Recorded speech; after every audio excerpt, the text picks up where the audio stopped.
ሰሚት ሰሞኑን ኧረ ሰሚት ያለው ጉድ ሰሞኑን እንግዲህ ሰሚት በጣም መነጋገሪያ ሆኗል። ለምን ካላችሁን የተለያዩ ነገሮች እየተነሱ ይገኛሉ። የሴተኛ አዳሮች ብዛት እንደጨመረ፣ ሌላ ደግሞ በተለየ መንገድ በዘመናዊ መንገድ ነገሮች እየተካሄዱ እንደሆነ ነው ሰዎች እያወሩ ያሉትና ብዙ ሰዎች ደግሞ በስፍራው ተገኝተው ብዙ ሐሳብ እያቀረቡ ነገሩን ደግሞ ለማረጋገጥ እስከ ቦታው እስከ መሄድም ደርሷልና እስቲ ይሄ ሰው የሚለውን አዳምጠን እንመለስ።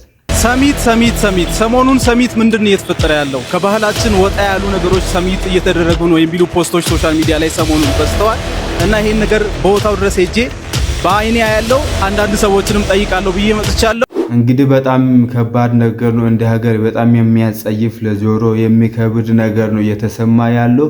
ይህንን አስመልክቶ አንዳንድ ነገሮችን ደግሞ ማለት እፈልጋለሁ እኔ ከእግዚአብሔር ቃል አንጻር ማለት ነው። ምን መሰላችሁ? በዚች ምድር ላይ ስንኖር ሁላችንም በእግዚአብሔር አይደል የተፈጠርነው። በእግዚአብሔር ስንፈጠር ደግሞ እግዚአብሔር የፈጠረን ለራሱ ክብር ነው። ለራሱ ክብር ስንል ለራሱ ዓላማ ነው የፈጠረን፣ ለራሱ ሐሳብ ነው የፈጠረን። በእኛ የእሱን ሐሳብ ይፈጽማል፣ በእኛ የራሱን ዓላማ ነው የሚፈጽመው። ስለዚህ እኛ የራሳችን የሆነ ህይወት የለንም ማለት ነው። የምንኖረው የራሱን ህይወት፣ የራሱን ዓላማ፣ የራሱን ሐሳብ ማለት ነው። ስለዚህ ብዙ ሰዎች ደግሞ ወደ አልባለ ቦታ የሚሄዱት ለምንድነው ከተባለ የእግዚአብሔርን ሐሳብ የእግዚአብሔርን ዓላማ አይጠይቁም። ለምንድነው ፈጠርከኝ፣ በዚህ ምድር ስለመኖር ለምንድነው የመጣሁት የሚለውን ሐሳብ ስለማይጠይቁ እግዚአብሔርን ከዛ ዓላማቸው ከሐሳባቸው ከእግዚአብሔር ትልቅ አጀንዳ ጋር ስለማይጣጣሙ ስለማይዋሄዱ ስለማይቆራኙ ሐሳባቸው ኑሯቸው ሁሉ ነገራቸው የተበላሸ ይሆናል። ለምንድነው የሚበላሸው?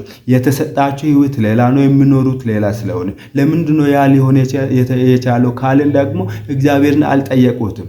ፈጣሪ ነው የፍጡርን ነገር የሚያውቀው፣ የፍጡርን ዓላማ የሚያውቀው። ፍጡር ለምን እንደተፈጠረ ሊያስረዳ የሚችለው የፈጠረው ነገር የፈጠረው አካል ብቻ ነው ማለት ነው። ስለዚህ እኛን የፈጠረን ፈጣሪ ስለሆነ የኛን ህይወት ሊወስን የሚችለው እሱ ነው። ነገር ግን በህይወታችን ላይ ራሳችን ውሳኔ እየወሰንን ያለ እግዚአብሔር እየወሰንን ስለሆነ በዚህ ዓለም ላይ በጣም ክፉ የሚባል ነገር እያደረግን ያለው ነው። ሴተኛ አዳሮችን በተመለከተ አንድ ነገር ልበል።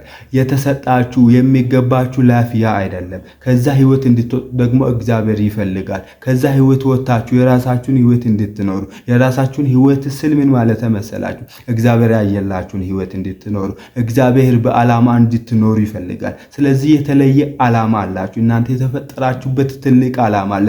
በእናንተ ሰዎች ሊጠቀሙ ያስፈልጋል። በእናንተ ሌሎች ሰዎች ትምህርት ሊማሩ ያስፈልጋል። ለዓለም መድኃኒት ልትሆኑ ያስፈልጋል። ለብዙ ሰዎች ጥቅም ልትሆኑ ልትተርፉ ስለሚያስፈልግ ካላችሁበት ነገር እንድትወጡ እኔም በበኩሌ ጥሪ ማቅረብ እፈልጋለሁ። ሌላ ደግሞ ማለት የምፈልገው ነገር ቢኖር ሁላችንም እንደ ሀገር አንደኛው ሲበላሽ ዝም ማለት የለብን፣ መምከር፣ ከጎን መቆም። ብዙ ሰዎች በችግር አልፈርድም ባይቶ ወደዛ የሚገቡ ብዙ ሴቶች አውቃለሁ።